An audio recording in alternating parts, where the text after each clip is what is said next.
Welcome to Mindful Ego, your space for reflection, presence, and emotional growth.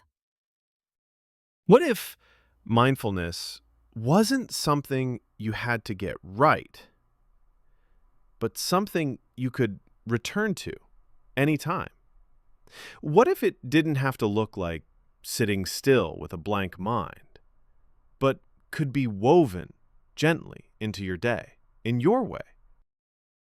In this video, we're going to explore how to build a daily mindfulness practice that actually works for your brain, your life, and your rhythm. Whether you're neurodivergent, busy, burned out, or just starting fresh, this space is for you. Let's start by letting go of the pressure to be perfect. Mindfulness isn't about performance. It's about presence.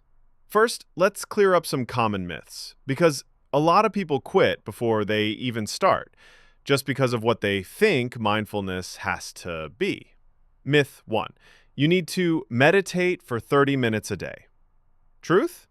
Even 30 seconds of awareness can shift your nervous system. It's not about how long. It's about consistency and practice, like when learning any other skill. Myth 2. You have to sit completely still. Actually, mindful walking, pacing, stretching, or even lying down are all valid. Especially for neurodivergent folks, movement is regulation. Myth 3. Mindfulness should make you feel calm. Sometimes it does, but sometimes it brings up discomfort, restlessness, or clarity you weren't expecting, and that's okay. Mindfulness isn't about feeling good. It's about being with what is. So if you've tried mindfulness and thought, I'm bad at this, I promise you're not. You just haven't been shown the version that fits you. Let's build a practice from 3 flexible pillars. Think of these as building blocks you can mix and match depending on your day. Pillar 1, grounding. This is about coming into your body, breathing, noticing, landing. It could be as simple as feeling your feet on the floor, taking 3 slow, conscious breaths, walking and syncing your steps with your breath, splashing cool water on your face and noticing the sensation. Grounding pulls you out of autopilot and into now. It's not about control, it's about connection. Pillar 2, reflection. This is where you gently look inward without judgment. Try one of these. A daily question like, what am I feeling right now? Or, what did I need today that I didn't get? Mirror work. Looking at yourself and offering a kind gaze. Or writing a few honest thoughts in a journal. No editing, just witnessing.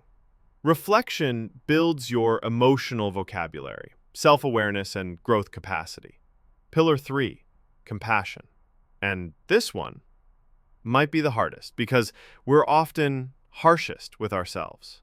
Compassion practice means speaking to yourself the way you'd speak to someone you love, offering forgiveness when you mess up, or simply placing a hand on your chest and saying, it's okay to be human. This isn't weakness, it's resilience. Now, let's design your practice. Not someone else's, yours. Here are 3 options based on your energy, mood, and time. Option 1, the micro practice. This is for when you're low on time or motivation. In the morning, before grabbing your phone, take 1 breath. Place a hand on your heart and say, I'm here. Or notice the feeling of your sheets before getting up. These moments may seem small, but they rewire your brain toward presence. Option 2, the midday reset. Perfect for breaks between tasks or emotional transitions. Step outside and walk slowly for 2 to 5 minutes. Feel the ground beneath you. Drop your shoulders. Let your eyes rest on something green. Or just pause for 3 breaths and ask yourself, what do I need right now? That question alone can change your entire afternoon. Option 3, the deeper session. Use this when you want to intentionally process or wind down. Set aside 10 to 15 minutes in the evening. Try a short guided meditation, reflective journaling, or mirror work. End with a self-compassion practice, like placing your hand on your heart or saying, I did my best today. This session doesn't need to be perfect or profound, it just needs to be real. Here's the truth. You don't have to practice every day to benefit from mindfulness, but the more often you return to it, the more natural it becomes.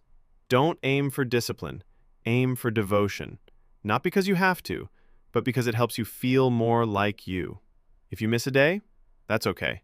Compassion over consistency. Mindfulness is less about building a routine and more about building a relationship with your mind, your body, and your breath.